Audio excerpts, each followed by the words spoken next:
What is HPLC? HPLC क्या है? जब भी आप इंटरव्यू में जाते हो तो सबसे पहले आपको HPLC के विषय में पूछा जाता है। तो देखिए HPLC क्या है, देखते हैं। Highly improved form of column chromatography. जो कॉलम क्रोमेटोग्राफी होती है उसका यह डेवलप फॉर्म होता है, विकसित फॉर्म होता है HPLC। इसका क्या अर्थ हुआ? That is more advanced version of column chromatography। इसको हम बोलते हैं कि कॉलम क्रोमेटोग्राफी का एडवांस वर्जन है जो हम अब तक यूज करते आए थे। नेक्स्ट क्वेश्चन पे चलते हैं। What is full form of HPLC? HPLC का फुल फॉर्म क्या है? What is full form of HPLC? चलिए देखते हैं। H मतलब होता है हाई, P का मतलब होता है परफॉर्मेंस और प्रेशर। यहां पे देखें, P का मीनिंग होता है परफॉर्मेंस। प्रेशर बहुत पहले यूज किया जाता था ये वर्ड, लेकिन अभी करंट में P का मतलब आपको परफॉर्मेंस बताना है। ये यूएसपी बोलती है कि नहीं, P से प्रेशर होता था। आगे देखिए, L मीन्स लिक्विड। L का मतलब होता है लिक्विड। C means chromatography. तो इस तरह से हम देखें, H का मतलब क्या होता है, P का मतलब क्या होता है, L का मतलब क्या होता है, C का मतलब क्या होता है। तो फाइनली हम इसका जवाब क्या देंगे?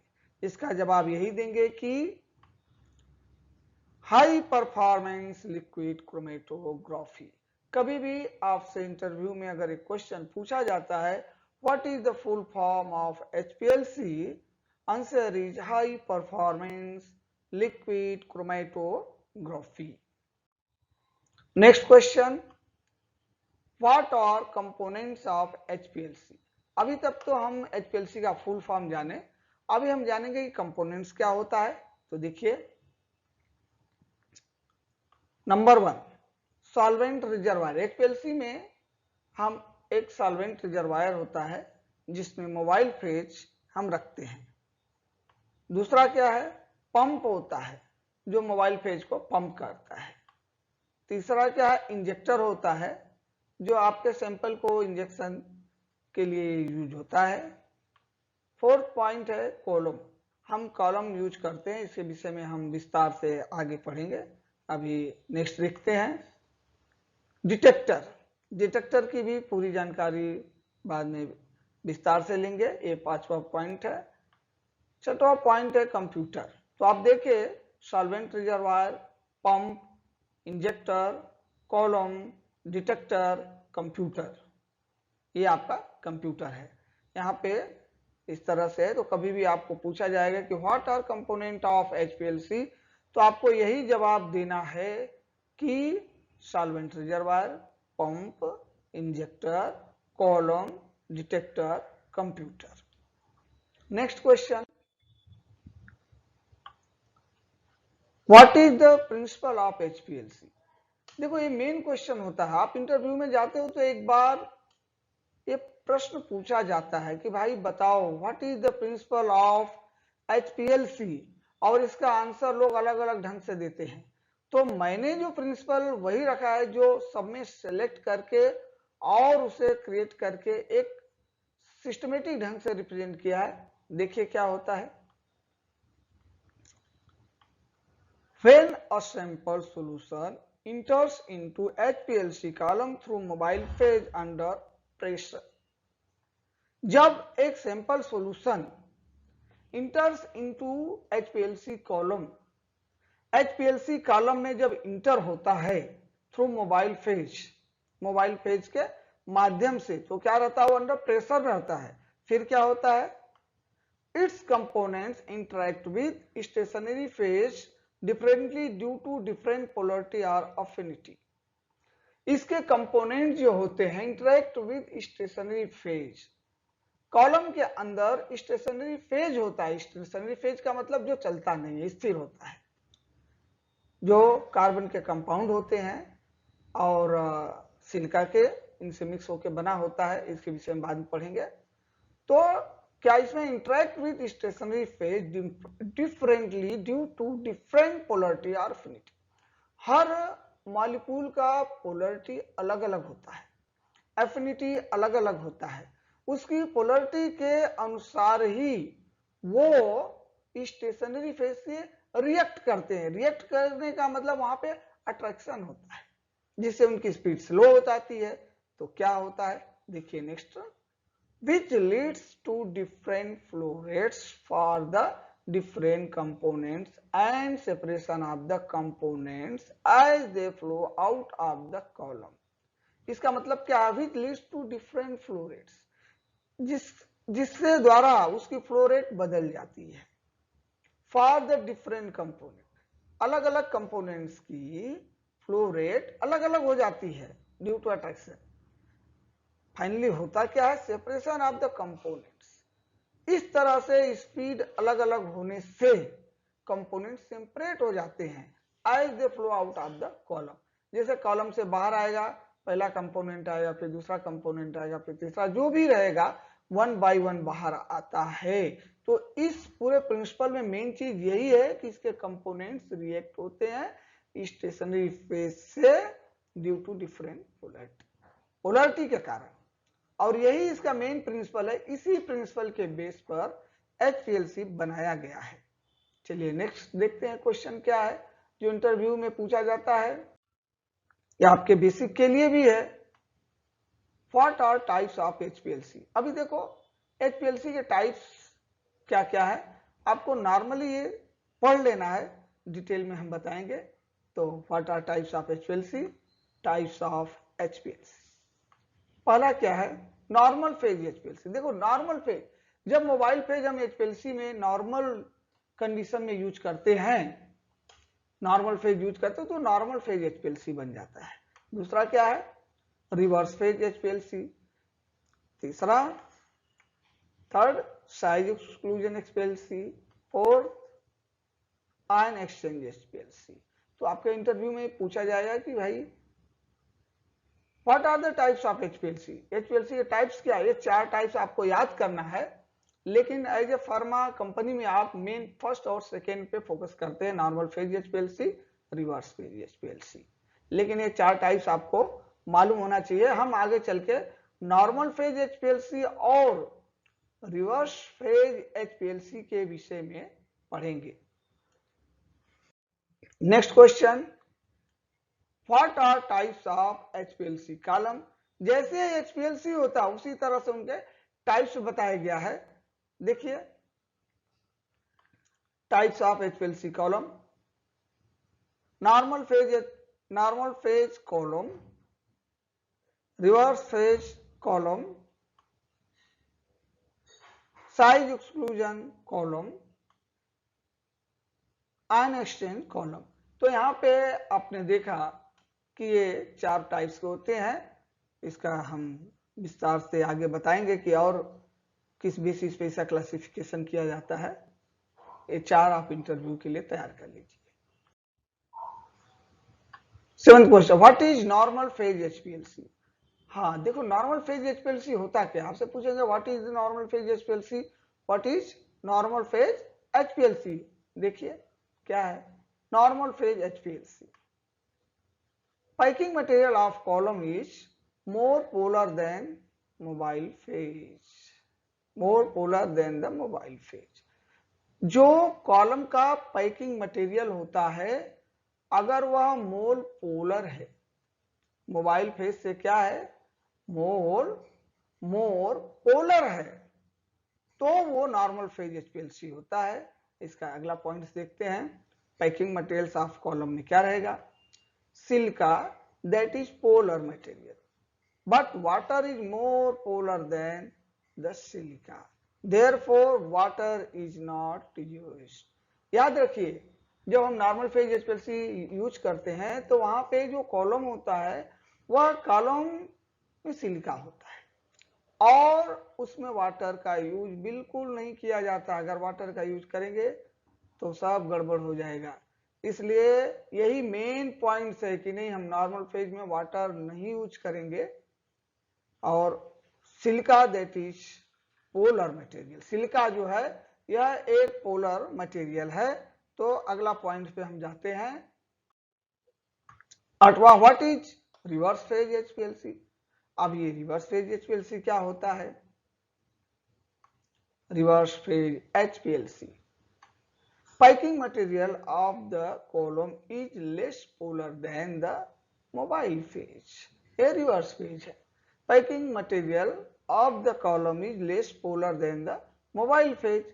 इसमें इस तरह से यूज किया जाता है piping material of column। क्या है?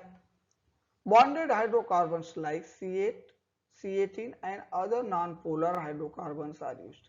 देखो इसमें जो कॉलम यूज किया जाता है वो C8 अर्थात कार्बोनेट, उसमें एक ऐसा मॉलिक्यूल होता है जिसमें कार्बन 8 होता है एंड C18 इसमें कार्बन 18 होता है और ये बनता है हाइड्रोकार्बन। तो बॉन्डेड हाइड्रोकार्बन जो होता है बॉन्डेड कंडीशन में रहता है सिलिका से, इसमें ये यूज किया जाता है।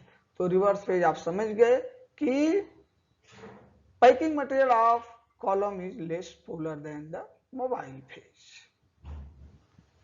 Next question, what is chromatography। अभी हम HPLC के विषय में पढ़े और हम पढ़ रहे थे कि नहीं ये improve form of column chromatography है, तो हमें थोड़ा सा नॉलेज क्रोमेटोग्राफी के विषय में जानना चाहिए। तो देखते हैं क्या है what is chromatography. The term chromatography, chromatography जो टर्म है क्या है, is derive from Greek word, एक ग्रीक वर्ड से लिया गया है। किससे लिया गया? Greek word. कौन से है? क्रोमा। क्रोमा मतलब कलर होता है, graphy means to write, colour to write. Chromatography दो वर्ड से मिलकर बना है, क्रोमा और ग्राफिक्स। इसका मीनिंग होता है कलर टू राइट। तो इसका मतलब क्या भाई, कलर टू राइट का मतलब क्या निकला?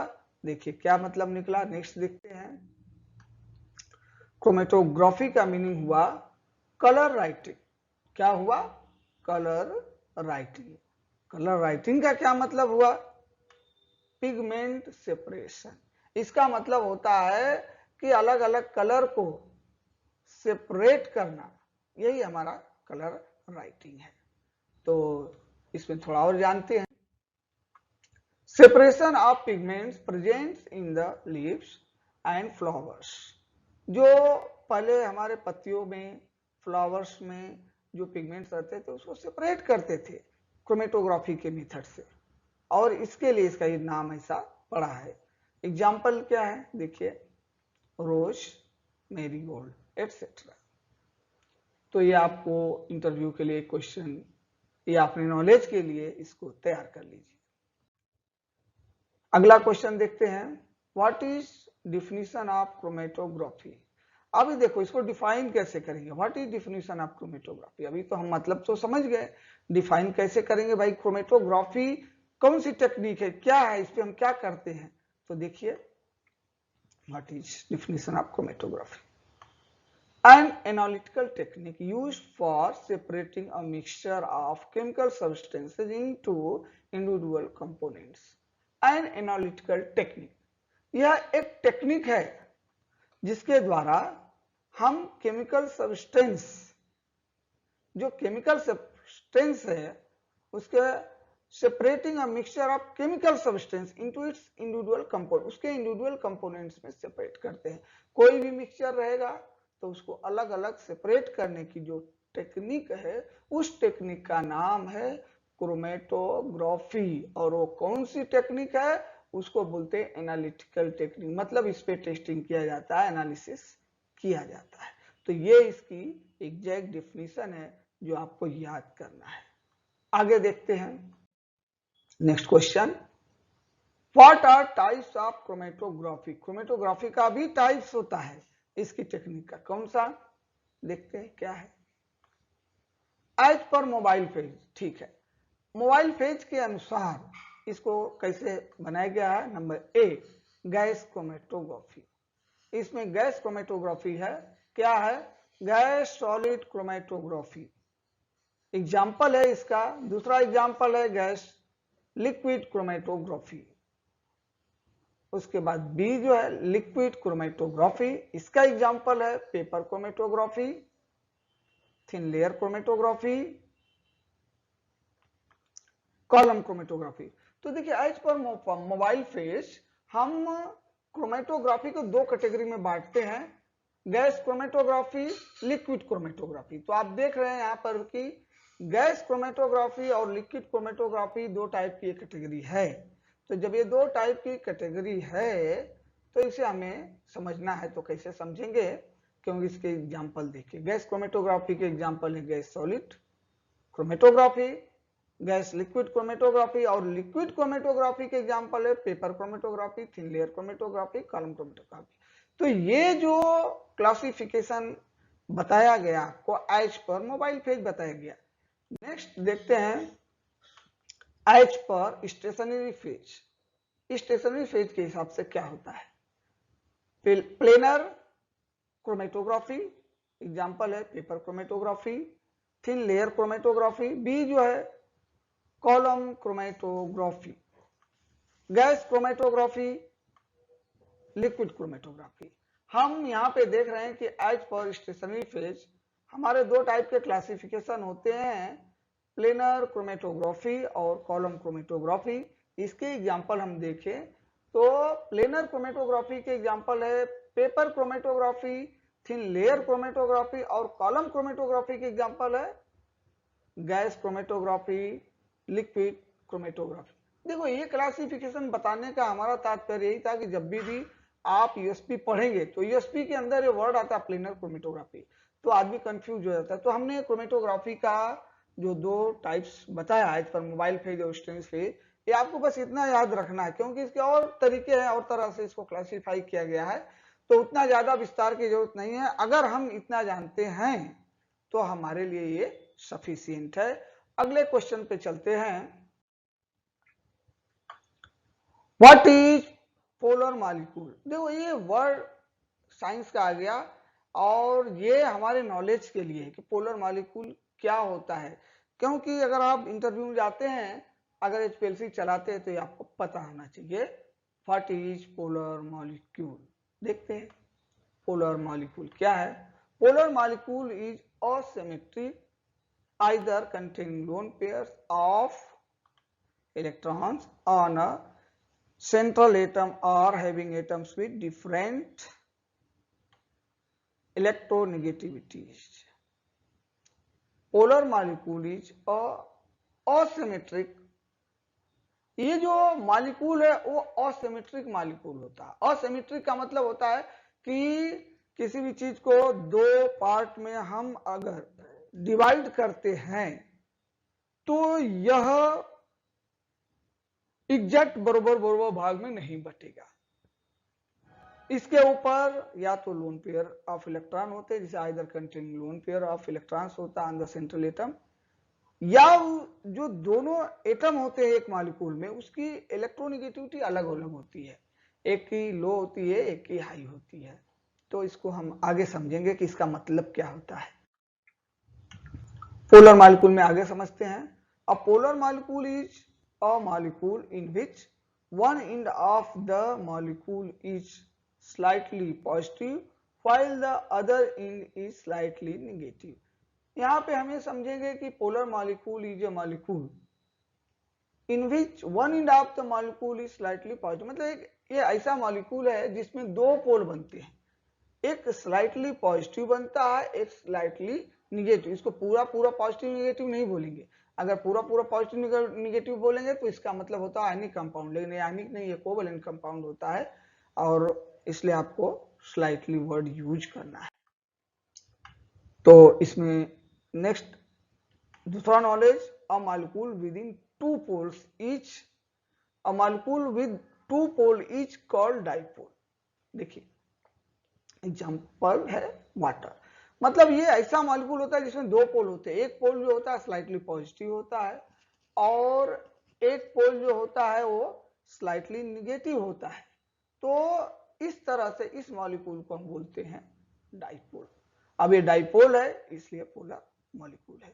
इसमें नेक्स्ट पॉइंट देखिए, यहाँ पे आप देख रहे हैं कि ये वाटर का मॉलिक्यूल है और इस वाटर के मॉलिक्यूल में आप देख रहे हैं कि ऑक्सीजन है और उसमें 2 लोन पेयर इलेक्ट्रॉन है, हाइड्रोजन है। ये थोड़ा सा तिरछा सीधा ना होकर मुड़ा हुआ है। ये जो होता है sp3 हाइब्रिडाइज्ड मॉलिक्यूल है। ये अभी हाइब्रिडाइजेशन क्या होता है मैं केमिस्ट्री के लेक्चर में विस्तार से बताऊंगा। बस यहाँ पे जान लीजिए कि ये पोलर है। ऑक्सीजन निगेटिव है, लेकिन कैसा निगेटिव? Slightly negative. दोनों हाइड्रोजन स्लाइटली पॉजिटिव माने जाते हैं। Next question, what is non polar molecule? जिसमें पोल ही ना हो, सिंपल, जिसमें पॉजिटिव निगेटिव ना हो। एग्जाम देखते हैं क्या है what is non polar molecule. Non polar molecule क्या होता है? Non polar molecules are symmetric with no unshared electron. ये सिमेट्रिक होते हैं, मतलब उसमें सिमेट्री होती है, मतलब उसको हम 2 टुकड़ों में काट सकते हैं इजीली और इक्वल पार्ट्स में। एक समझने के लिए है ये सिमेट्रिक वर्ड। नेक्स्ट एग्जांपल क्या है इसका? Carbon tetrachloride. कार्बन टेट्राक्लोराइड, एक कार्बन से 4 क्लोरीन जुड़े होते हैं और ये चारों के चारों जो होते हैं एक जैसे हैं, इसलिए ये सिमेट्रिक है। एग्जाम्पल देख लीजिए, यहाँ पे कार्बन है, इसे 4 क्लोरीन जुड़ा हुआ है, ये सिमेट्रिक इन नेचर है। What is difference between polar and non polar solvent? Polar और नॉन पोलर सॉल्वेंट के में क्या अंतर है? तो देखते हैं क्या है।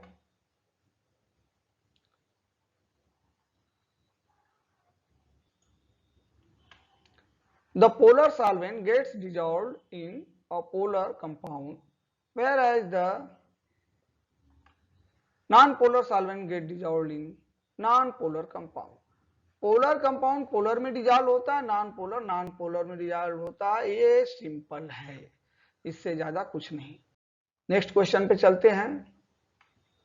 Give example of polar solvents. Polar solvents क्या होते हैं उसके एग्जांपल दीजिए। तो इसके एग्जांपल देखते हैं। Polar solvent, water, water polar है। एसीटोन पोलर है, एसीटोन नाइट्राइल ये भी पोलर है। डाई मिथाइल फॉर्मेमाइड DMF यह पोलर है। डाई मिथाइल सल्फोक्साइड ये भी पोलर है, DMSO। आइसोप्रोपेनॉल ये भी पोलर है। मिथेनॉल ये भी पोलर है। तो आप इस तरह से देखें। Next question, give example of non polar solvents. यहां पर भी हम देखेंगे नॉन पोलर सॉल्वेंट्स क्या है। एग्जांपल्स, नॉन पोलर सॉल्वेंट्स क्या है example? Toluene, benzene, carbon tetrachloride, pentane, hexane, heptane. तो आप देखें कि ये सब क्या है? नॉन पोलर कंपाउंड है और इसका यूज होता है और ये आपको मालूम होना चाहिए क्या होते हैं, क्योंकि इसके पहले मैंने बताया कि पोलर क्या होता है, नॉन पोलर क्या होता है और ये उसके एग्जांपल्स है। HCl3 non polar solvent. क्या क्लोरोफॉर्म नॉन पोलर सॉल्वेंट है? CaCl3 is a polar molecule, but it's a non-polar solvent due to its low dielectric constant value. देखो यहां तक समझते हैं कि जो क्लोरोफॉर्म होता है एक्चुअली ये जो मॉलिक्यूल की दृष्टि से पोलर है, क्योंकि इसमें 3 क्लोरीन है, 1 हाइड्रोजन है, तो ये पोलर हो गया। लेकिन किसी की पोलरिटी डिपेंड करती है उसके डाइइलेक्ट्रिक कांस्टेंट वैल्यू पे, तो उस बेसिस पे ये जो होता है नॉन पोलर के करीब पाया जाता है। इसकी वजह से इसको नॉन पोलर सॉल्वेंट के रूप में मानते हैं। यहाँ पे मैं नेक्स्ट पॉइंट में लिखा हूं, in the organic solvent chart में क्या होता है? It stage near at the bottom of non polar solvent category. Chloroform is slightly soluble in water. तो ये क्या होता है कि जो लिस्ट होती है नॉन पोलर की उसके करीब करीब होता है, इसके लिए नॉन पोलर है।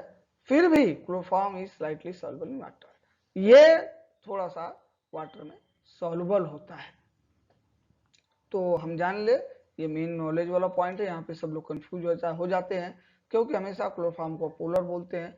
पोलर तो रियल में है, पर वो जो होता है उसकी कैटेगरी थोड़ी अलग हो जाती है, क्योंकि वह नॉन पोलर के करीबी माना जाता है, जिसके वजह से वो नॉन पोलर के रूप में हम यूज करते हैं, लेकिन स्टिल ये वाटर में डिजॉल्व होता है। नेक्स्ट क्वेश्चन पे चलते हैं।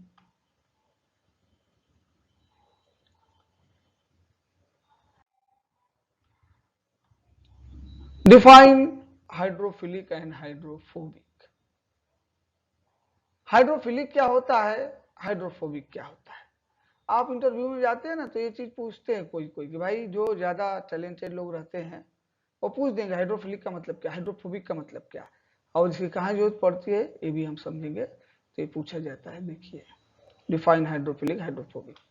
Hydrophilic describe the water loving or polar characteristic of molecule. Hydrophilic, philic means क्या, लविंग, लाइक, जो वाटर को लाइक करे, मतलब क्या, पोलर जो होता है। डिस्क्राइब द वाटर लविंग और पोलर कैरेक्टरिस्टिक ऑफ मॉलिक्यूल्स, मतलब जो मॉलिक्यूल पोलर होगा मतलब वो वाटर में डिजॉल्व होगा, इसलिए उसको वाटर लविंग बोलेंगे, और पूरे मॉलिक्यूल को बोलते हैं ये हाइड्रोफिलिक इन नेचर है।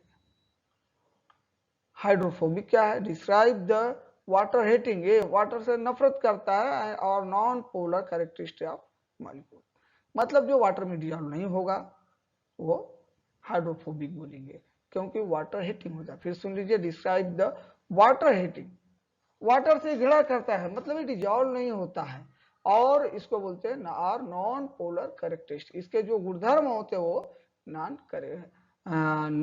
पोलर होते हैं। तो इस तरह से ये दो वर्ड हम समझे, हाइड्रोफिलिक एंड हाइड्रोफोबिक। हाइड्रोफिलिक क्या होता है, हाइड्रोफोबिक क्या होता है, ये दो चीज को जाने। नेक्स्ट क्वेश्चन पे देखते हैं, व्हाट इज HPLC कॉलम। अब देखो HPLC पे हम रिटर्न आ गए, थोड़ा सा देख लेते हैं इसका क्या है definition. HPLC column is a device used in HPLC for the separation of chemical compounds, or HPLC column contains the stationary phase allowing the mobile phase to pass through it। ये सिंपल क्वेश्चन है जिसको मैंने 19 number पे डाला है कि HPLC column क्या होता है, ये आपको भी पता है, ये बहुत सिंपल चीज है, फिर भी एक बार देखिए। HPLC column is a device, एक डिवाइस है इन HPLC में for the separation of chemical compound, chemical compound को सेपरेट करने के लिए। HPLC column contains the stationary phase, इसके अंदर स्टेशनरी फेज होता है, जैसे आपको पता है C8 C18 सिलिका जो भी यूज किया जाता है, allowing the mobile phase to pass through it। ये सिंपल क्वेश्चन मैंने डाला। नेक्स्ट क्वेश्चन देखते हैं, व्हाट इज कॉलम इफिशियंसी। इसके विषय में हम अगले वीडियो में बताएंगे, क्योंकि 20 क्वेश्चन तक ही हमारा ये वीडियो है। तो देखिए क्या है आगे, what is column efficiency. theoretical plate number n is an index that is dimensionless number that indicates column efficiency। theoretical plate number is an index। देखो, theoretical plate number जो होता है वो एक इंडेक्स होता है। इंडेक्स मतलब क्या, नंबर जिसका यूनिट ना हो, इसलिए उसको बोला गया कि उसका डायमेंशन ना हो, अर्थात डायमेंशनलेस बोलेंगे। Number that indicate the column efficiency, तो जिसका थियोरेटिकल प्लेट ज्यादा होगा उसकी इफिशियंसी ज्यादा होगी, जिसका थियोरेटिकल प्लेट कम होगा उसकी इफिशियंसी कम होगी। तो यहाँ पे हमने 20 क्वेश्चन के विषय में स्टडी किए कि HPLC के इंटरव्यू में आपको पूछते हैं, जब भी आपका HPLC पूछा जाएगा तो सारे क्वेश्चन और आपके नॉलेज के लिए जरूरी है। इसके आगे का क्वेश्चन मैं नेक्स्ट वीडियो में दूंगा। इस तरह से आप एक एक क्वेश्चन को याद कर लीजिए, जो आपके लिए बहुत अच्छा होगा। अब तक के लिए हम देखते हैं इसके बाद